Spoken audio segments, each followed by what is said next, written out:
Okay, so let me first start off by saying my father has had his run-ins with the law, okay? And I have been up to prison to visit him, and I will just say this, prisoners, the last thing that they are is ugly, okay? Because from that one visit to see my father, there were some guys, and I was like, you know what? If I didn't have a mother who was like held to the law, you know, who got me together, I would still be putting money on the prisoners' books to this day. To this day, okay? So I just said all that to say I'm not judging. I know what this is like, or, you know, just having someone who you love, who has a sordid past, has been in some criminal activity. I get it. I totally understand. I am not judging, but I am going to have a little laugh and kiki with my subscribers. Also, I do want to say that not all prisoners are like scamming people. Some people go into prison and they have people that they're in relationships with, or they start relationships. A lot of those relationships are the real deal. I know somebody who has been in a relationship with someone who has been in prison for like my whole life. And they are still going strong, okay? And that nigga on death row. And he ain't never getting out, but they still going strong. And I believe that love. I really, really do. However, the prisoners on this show are scamming. Let's get into it. And let me just clear this up as well. I did say I was going to have a laugh and a kiki with my subscribers, and I am, but I'm not making light of the situation. I do know that a lot of prisoners are in prison because they're poor, you know what I mean, or they're a minority. I get this system. I'm just making light of a show that has levels to it and that I really enjoy.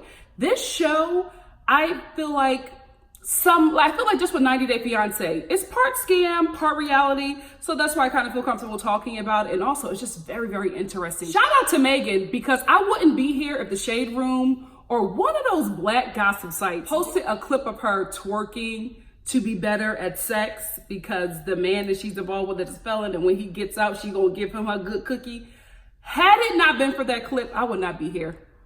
I would not be here. Because of that clip, I went right to WeTV.com and I watched all of the previous episodes of Love After Lockup, and I was hooked. And then I watched the 2 episodes from this season, and I was like, oh, this is a good show.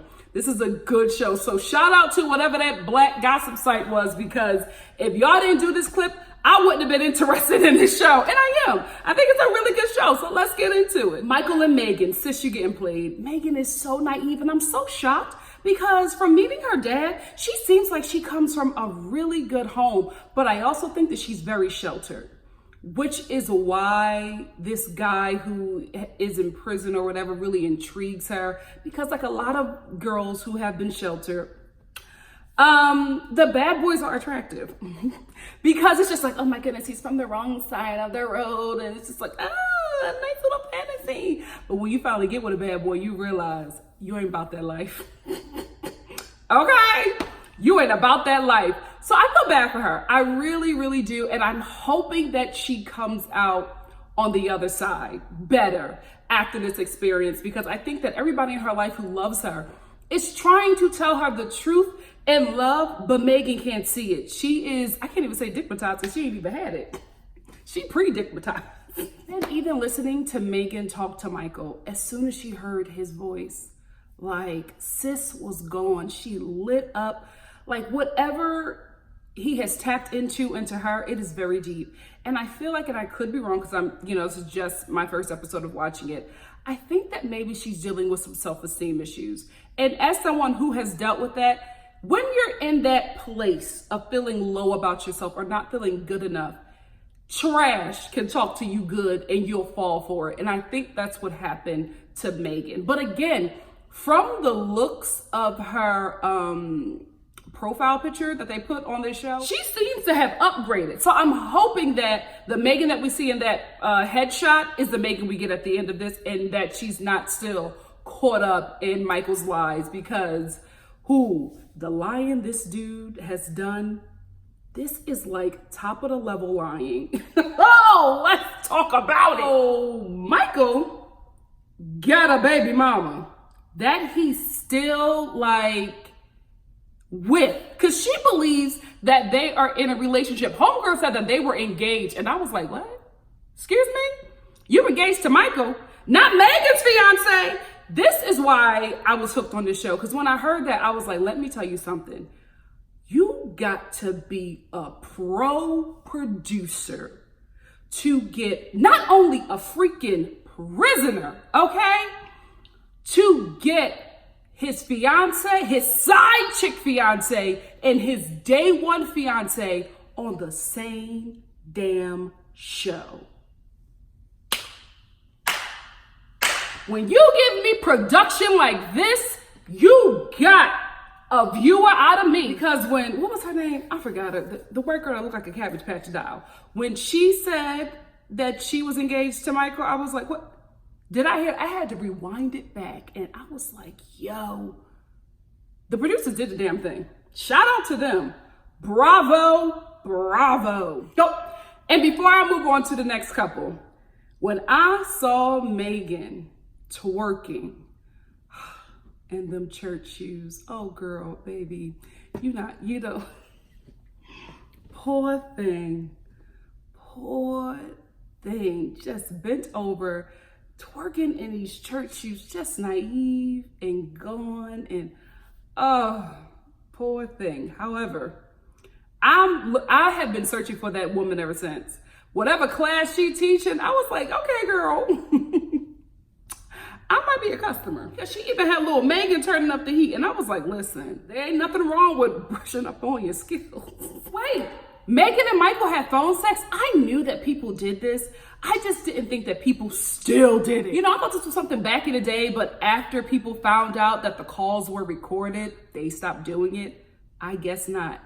Can you imagine the people who have to listen to those calls, just listening to naive Megan trying to get Michael off? What could she have said?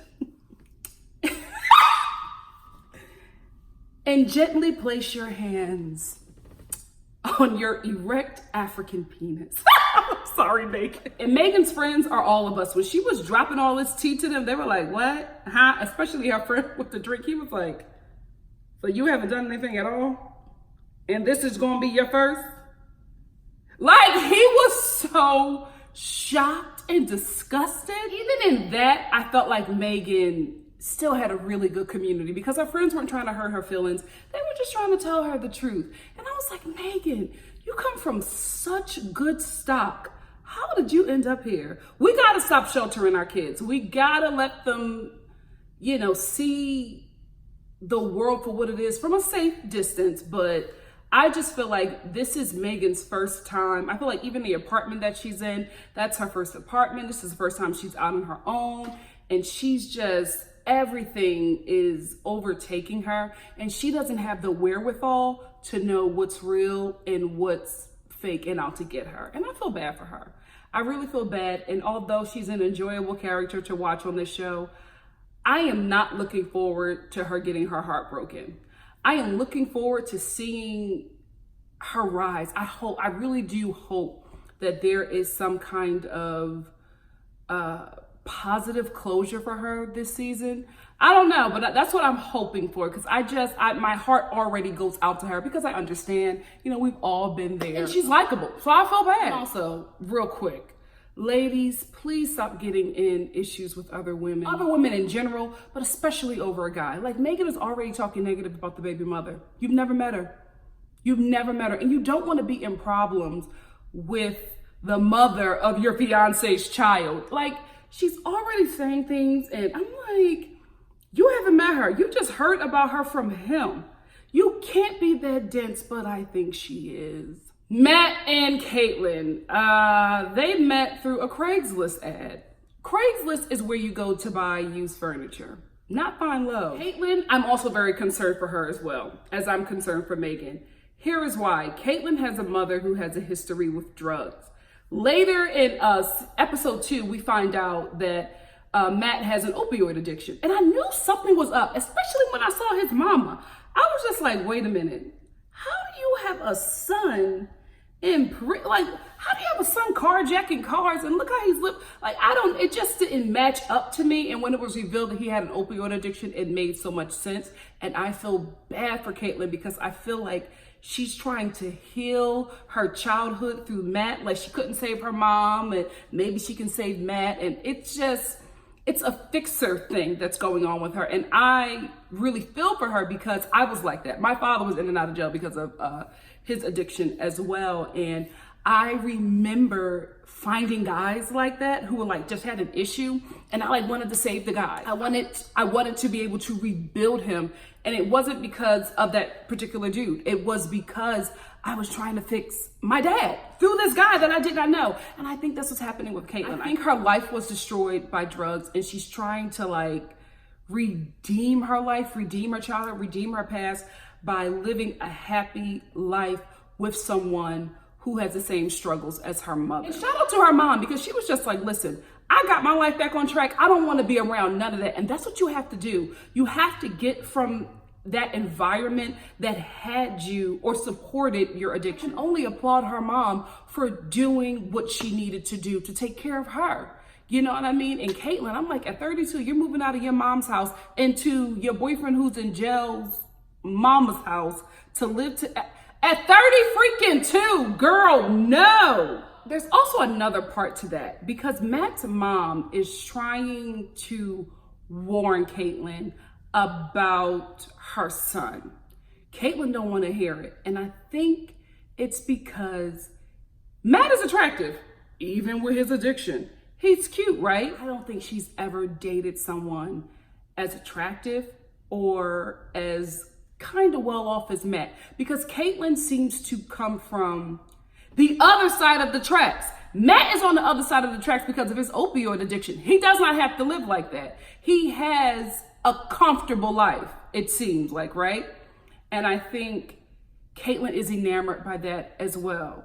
She got a dude that's cut from good cloth, you know what I mean, who seems like his mom got a nice coin. Not like wealthy, but you know, not like Kaitlyn. Can we be real? So he's from a different class, and he's also attractive. And so I think she will walk through hell for him, because I don't think that she believes that she can get anything better. It's sad that we're watching a woman at this stage in her life really go through a cycle. Like I'm telling y'all, I see Kaitlyn as a kid going through the same thing. And it's unfortunate. It really, really is unfortunate to watch that with her. But it seems like she's in a community where that's supported. Because we'll get to her friend the next episode, but it seems like this is the life of where she's at. So it's not so shocking. You know what I mean? The only person who's shocked by her or doesn't want to be a part of it is her mother, because she's been through it. So, man, Kaitlyn, I want better for you, but I don't think you're going to let Matt go. I think that this is a relationship that I'm telling you, she is going to walk through hell for him. I don't think he'll do the same for her. Because even when he calls her, he's immediately abusive. If he doesn't get his way, he shuts down, he yells at her, he treats her poorly. He does the same thing to Kaitlyn that he does to his mom. And she just starts crying because she wants to please this dude. It's not reciprocated. He is playing her, and we're going to see her get her heart broken. Scott and Lizzie, Kaitlyn and Matt all over again, just older, and the sexes are flipped. Yeah, the same thing's gonna happen. We're gonna watch Scott get his heart broken. That's just the true tea. Lizzie is playing him. Even when she was introduced to us last season, she was playing games with a dude, and she even said, I was putting up an ad so I could get some support. Matt just bit, you know what I mean? And I feel bad because his son is watching his father get used. We're watching the father get used. We're watching this man deteriorate, because Scott looked a lot different last season. Not that much of a difference, but you can visibly see that he has been through some things. He has denied himself a lot of necessities to please Lizzie. And from her interviews and from just last season, I'm hoping that she's healthy. I really, really am. But her language and how she speaks sounds very familiar, very manipulative, right? Anybody who's dealt with an addict knows. Very manipulative. And I don't know, I'm just hoping that she doesn't come out and go back to the life she used to live, because she has two people who love her dearly, who are waiting for her, Scott and her daughter. And if she goes back out there, she's going to break the both of them. Whew, this show was good. Like my heart, I'm telling you, just watching it, you go through a billion emotions just watching the show. And it's like you're cheering for people, you're crying for people. It's okay, reality TV, y'all bringing me back. this and 90 Day Fiance. Child, did y'all see that review? So can we talk about how Scott, why did you have Lizzie on speakerphone? Or why did you ask the realtor to leave? Like I don't know. In a way, Scott seems very proud that he has a woman from prison. Like he's always telling people about it. So maybe that's why he didn't ask the realtor to leave. But he has her on speakerphone and she's like, I just want to let you know when you get out, I don't feel comfortable having sex with you. And the realtor, I'm telling you, he dashed out of that room because it was so uncomfortable and awkward to hear that. First of all, to have her on speakerphone, he was already uncomfortable with the conversation. But when she said, I can't have sex with you, that realtor was like, you know what? I've heard enough. Let me go. And then that whole conversation just continued to solidify for me that Lizzie is playing him, because even in that conversation, I'm saying, when I come out, I can't give you the sex because I'm redeemed. Okay. You know what? I'm going to take that back. I'm going to believe you, Lizzie. That's all you got. I'm going to believe you until you give me a reason not to. Speaking of reasons not to believe her, she gets mad at him or like fusses with him because she doesn't think that the house is big enough. Ma'am, you were in prison. You got a cell. Let me tell you something. If y'all don't know, if you're new here, I'm an actress, working actress. And I was in this Adam Ruins Everything. Adam Ruins Prisons and Adam Ruins Prison and Adam Ruins the Justice. Adam Ruins Justice. I can't believe I forgot. Forgive me, Adam. Anyway, we filmed in an actual prison where they film Orange is the New Black.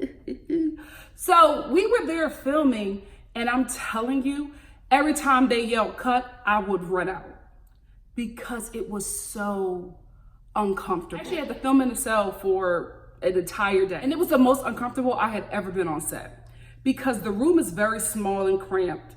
And then you're like trying to turn. I got to turn certain ways to get the camera on my face. The toilet is right there. Like it was just so uncomfortable. Could you imagine living in that? I couldn't. Like every time they yell cut, I ran outside, I got some fresh air, and I would just sit down in my chair and try to stay in character because I knew I had more scenes to film, but also try to not lose my freaking mind because you start to take all that stuff on. You start to be like, oh my goodness, people live like this. My dad was living like this. Like it does something to you, right? So I am shocked that Lizzie was not even appreciative that after she's been in prison almost 10 years, that she was moving into a huge 3-bedroom home.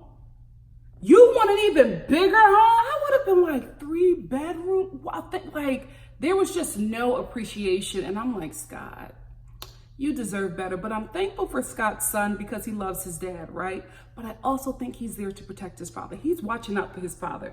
He is not going to let Lizzie take advantage of him. He is going to be his dad's voice of reason. And Lizzie's daughter as well. I think she's there to protect her mom. So it's really sad when you think about it. You got 2 kids who are doing their darndest to parent their parents.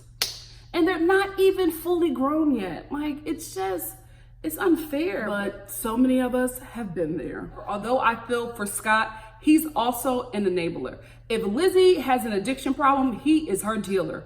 He knowingly gave her money, knowing that she was going to use it for drugs, just to keep her happy. I mean, dude, you can't love her to a fault. You can't love her till you damn near kill her. Like, you got to put your foot down.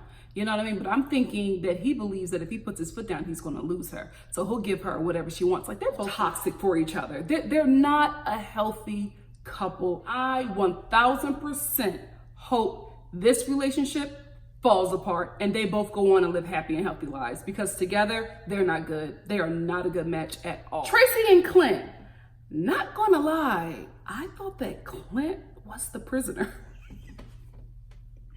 When I saw him, I was like, oh, Tracey is the one in jail.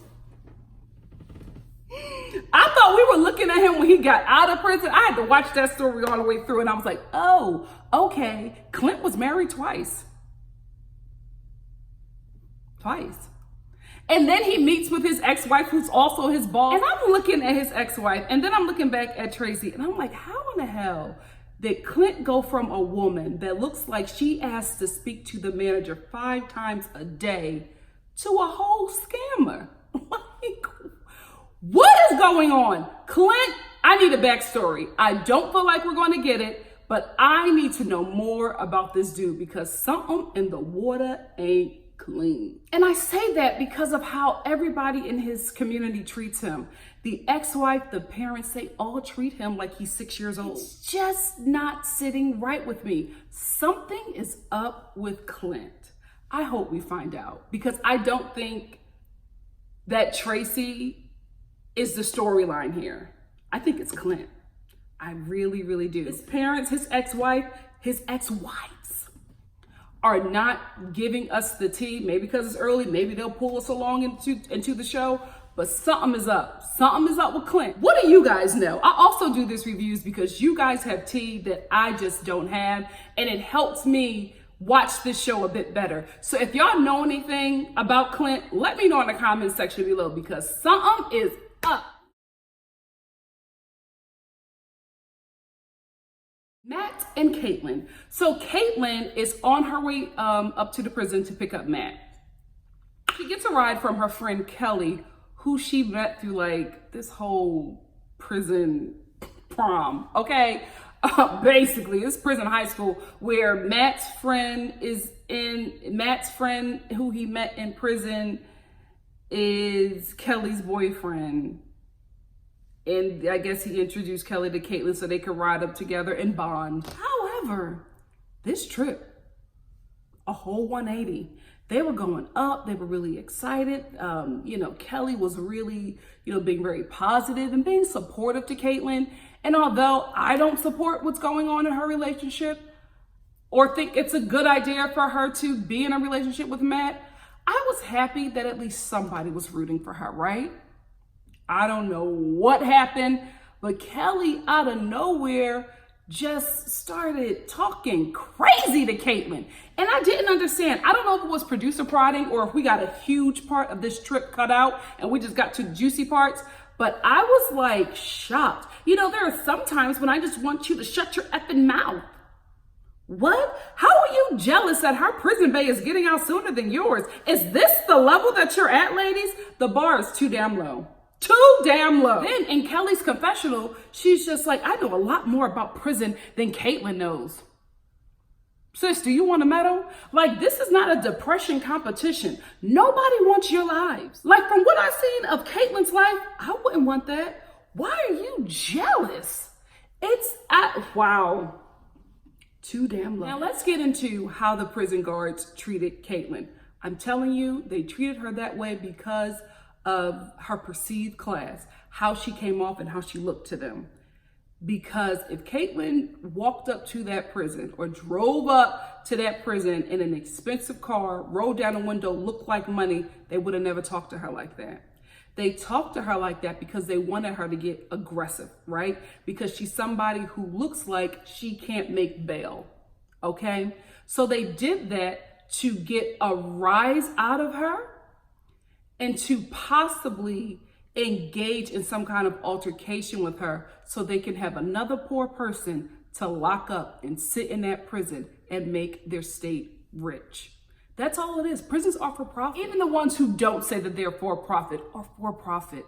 It's to them free labor from poor people who can't pay to get out of jail or prison, period. Because there are a lot of innocent people who are stuck in jail because they can't afford a lawyer, they can't afford bail, they can't afford the fines and all that stuff that comes with being locked up. And it happens all the time. And so I was watching it, I was holding my breath. I was like, Kaitlyn, chill, girl, chill, because they want to lock you up. I'm glad that although she was emotional, she held it together and she got out of there. Because I'm thinking she knows how this system goes anyway.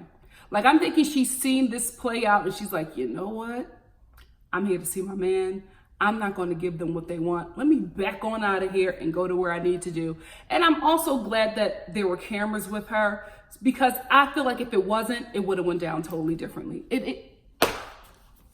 Welcome to the USA, Scott and Lizzie. Like, I hate that we are going to watch this man get his heart broken. Like, it's going to happen. I'm watching it and I'm feeling it. I'm just like, he is going to get played in person now, not over the phone, on national TV. It's hard to watch, but let's keep watching. Can we talk about how Lizzie walked out of prison like she had just done holiday shopping at Home Goods? Where was she locked up at? Camp Cupcake? I couldn't believe it. I'm like, she is walking. She did not look like she was walking out of prison. Women's prisons, are they really that different from men's prisons? Because Orange is the New Black is all I know about women's prisons. And I've only been to one prison in my whole life. Never again, girl. I love my father, but I was just like, this ain't me. I'm not about this life. And my poor mother was trying to like keep us connected while he was locked up. But I let her know, you don't have to do that again. And she was like, thank you, because I couldn't take it. We good now. You know, he's healthy and fine and living his best life. And, you know, thank God he got out of that darkness.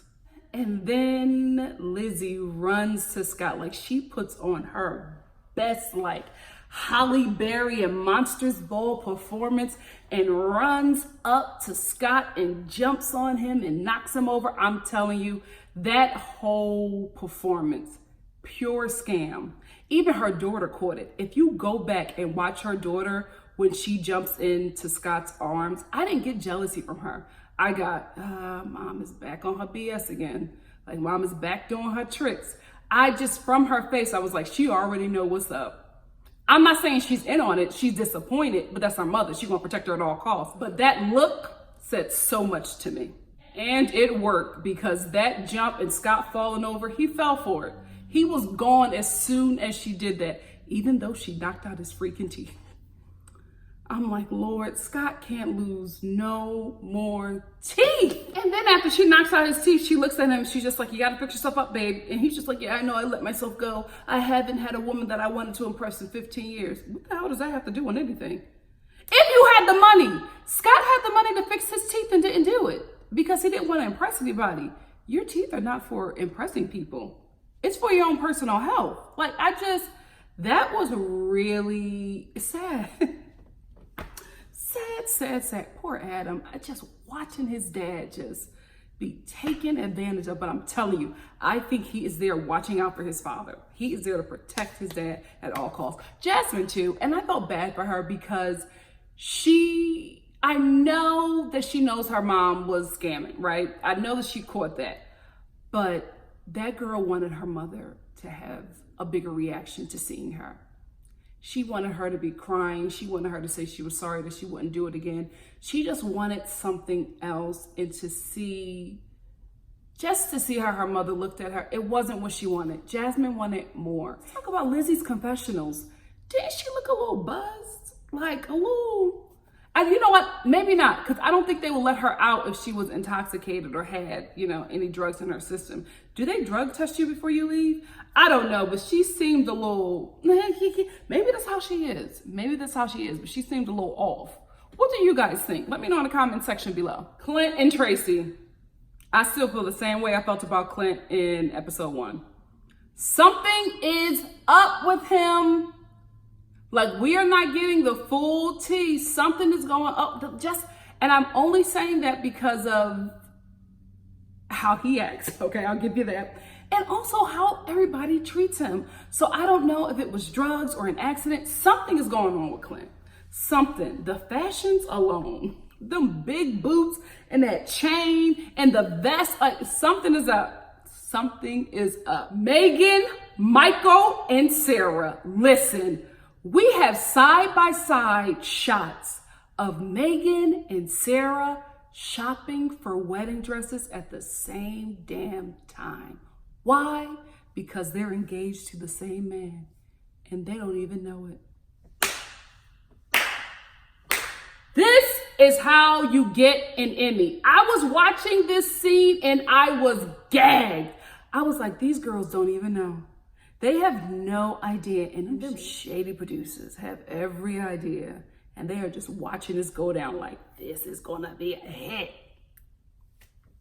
It is. Oh, Michael's daughter, when Sarah walked out in her wedding dress, hi, mommy. Her eyes lit up when she saw her mom in that dress.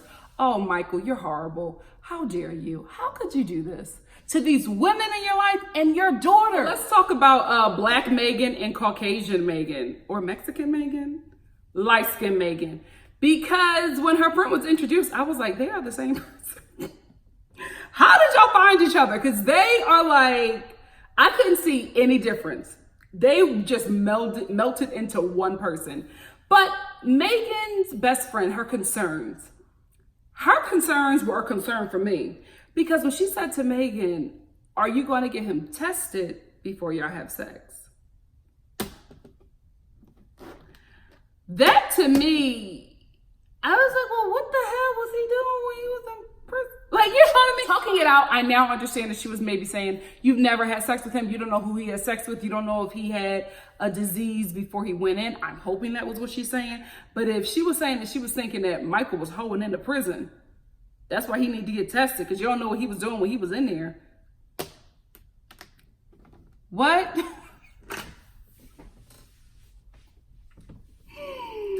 What? If a dude was locked up for a certain amount of time and before he gets out of prison, you have to get him tested for STDs. Don't hop on the dick. Like, don't do it. Don't, it's not worth it.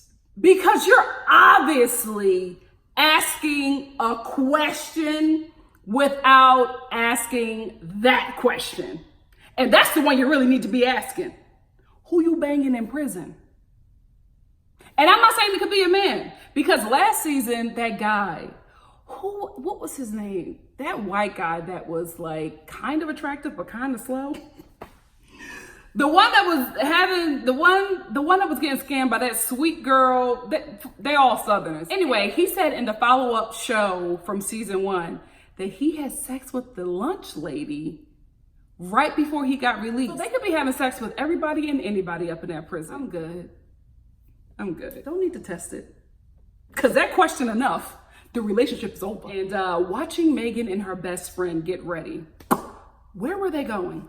Chuck E. Cheese? Because the friend was curling her hair, but was the curling iron even on? She was just pressing and curling and nothing was curling or rolling with, like no steam was coming. I'm like, what is going on?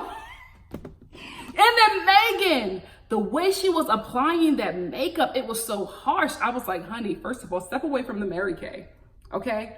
Put it all down.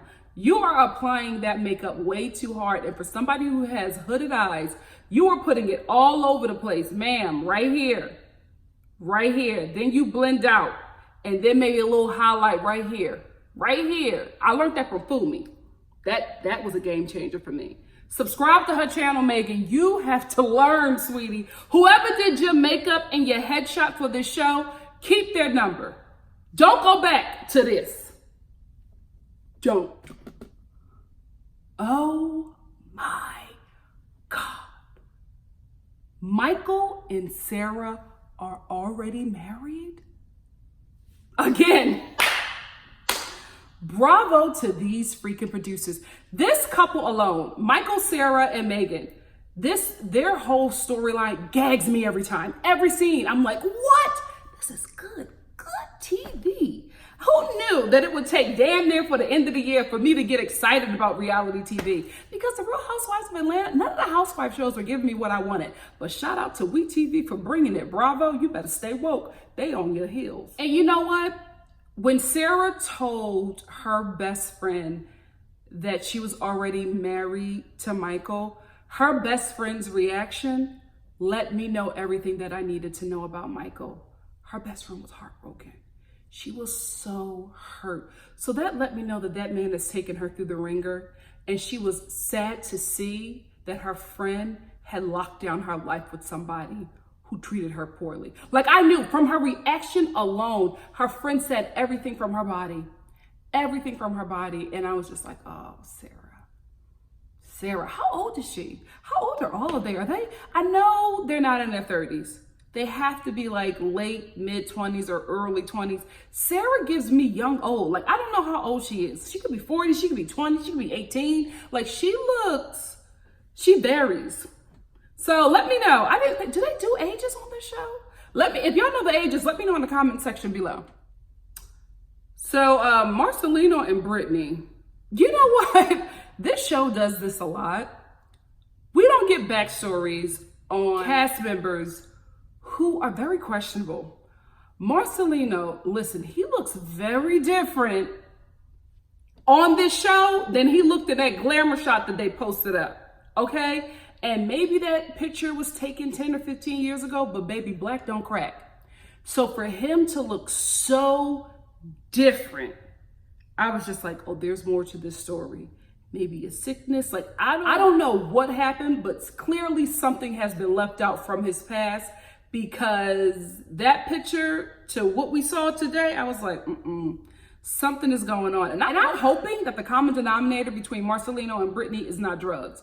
Because again, with Brittany, you don't just jack cars for the hell of it. This ain't Fast and the Furious. Mother was jacking them cars for a hit. Her mugshot said it all. I was looking at her mugshot. I'm like, again, they are leaving stuff out. Like, they were leaving out with Matt in the beginning. I was like, there's something else going on with Matt. Like, you don't just jack cars for the hell of it, unless you're like 14 years old. But that's not something you keep on doing. You're doing it for some money, and like something is going on. So y'all just got me out here thinking that she just does armed robbery because she can. Okay. So there's a lot of backstory being left out with this couple. Again, we're just being introduced to them, so hopefully we get more. But again, we haven't gotten a lot of backstory on Clint, and I feel like we need to know what the hell is going on with him. So Marcelino. So Brittany was dealing, or has been dealing, with women for the majority of her, awakening as a woman. And he feels like he has that lesbian curing peen. She's looking for love that only a man could give, so I'm not worried about her being with women. Men. This is why men have to stop watching porn, because what you are watching to get, your rocks off is a woman getting paid, okay? You're watching a heifer at her job. Let me tell you something. This is me just being me, having a good time on my YouTube channel. I'm totally different at work, okay? Nikki on set is a totally different person. Yes, I use my work voice. Hi, how are you? Thank you so much. I'm fine. Can I just get a water? Thanks, okay? Like, you're not getting the real me. So those women that are, oh, do it to me, daddy. Yes. She getting paid. Not a lot of money. Not a lot of money. Anyway, that broad is getting paid to fake pleasure, because a lot of these like threesome porns and stuff like that, and porn and movies, all of this contributes into toxic masculinity. Here we go. Because men always think, especially in film, there is always the lead actor is always some white guy with this lesbian curing penis. And it's so not true. So not true. Listen, one of my really good friends, gorgeous, okay, can get any man she wants. A lesbian. To this day, she's a good grown woman, has been out for a very long time. To this day, men still approach her, even after they know that she's a lesbian. Even after they have this vital information, still think that they will be the dude to make her straight. And I'm like, it don't work like that. Like, lesbians just laugh at y'all. They just laugh at men. You cannot anyway, that part just bothered me, because I'm like, here we go. We got another dude who think this penis, this is gonna be the one to make you want a man. Like, that's it. Like, that's all lesbianism is. Like, you fool. She's gonna get the love and only a man could give. Dildos exist, bro. Also, this is why I think that something is being left out with Marcelino's backstory, right? He drives up to the prison every time or every day to like call Brittany, and like stands outside and he's talking to her, and she's like cool, calm, and collected. He starts crying. Because he misses her voice so much. And I'm like, from the way Brittany is talking, what in the hell have you received from her to make you have such a reaction to hearing her voice when she's not giving you the same thing? There's no like, oh baby, I miss you. I can't wait to see you get me out of this prison. Oh, it's like, hey, what's up? What you doing? I'm gonna see you soon. Like, Brittany straight dude him, okay? Like, what's good? I'm like, oh, Brittany. Okay, but he got the penis to cure it. And also the chapped lips. The chapped purple lips in every scene. And I know just for this episode alone, they filmed hours with him. Hours. His lips, chapped and purple. Something going on. That's not normal, especially with a black person. We don't believe in chapped lips. You see a black person who has chapped lips, 911. or take him to the ER. Something up. Something is up. We get roasted for being chapped and ashy from the day we are born. That is embedded in us. You are not leaving the house looking like you ain't got no home training. Put some lotion on your damn feet, your elbows, your knees, and put some chapstick on them lips. That's like one of the first things we learn, especially when you dark skin or got enough melanin where you can see it. So something going on, y'all. Something in the water ain't clean. And if you got the tea, hit a sister up. Let me know in these comment sections. You can also DM me. I'm on Instagram. I'm on Twitter. Or if you don't want to DM me, just write me on Twitter or Instagram. Let's talk about it because I need to know more. I just got into this show, so I don't really know what's the tea. I'm just coming into it very blind. So let us just know what's going on if you have any tea on these cast members because there's still a lot that we are missing out on. Or maybe I'll just wait. So if you have any tea, please let a sister know because I'm coming into the show very green. And I don't think from watching season 1 of this show that they're going to give us a lot of backstory because I watched season 1 all the way through. And then I watched that catch-up episode, that Where Are They Now episode, and I found out so much information that would have been vital information had they put it in episode 1 or episode 2 so that I could really, get into the show. But I'm gagging at this Where Are They Now episode. Like, why didn't y'all tell us this before?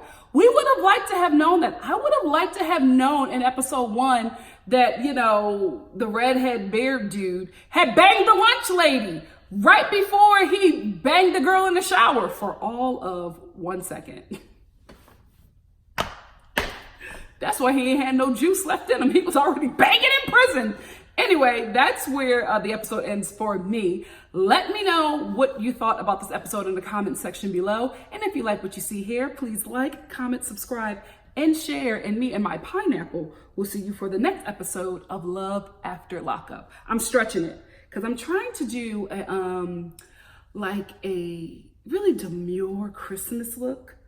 You know what? Maybe I'll save the sexiness for New Year's Eve. We'll see. See you soon. Bye, guys. Love ya.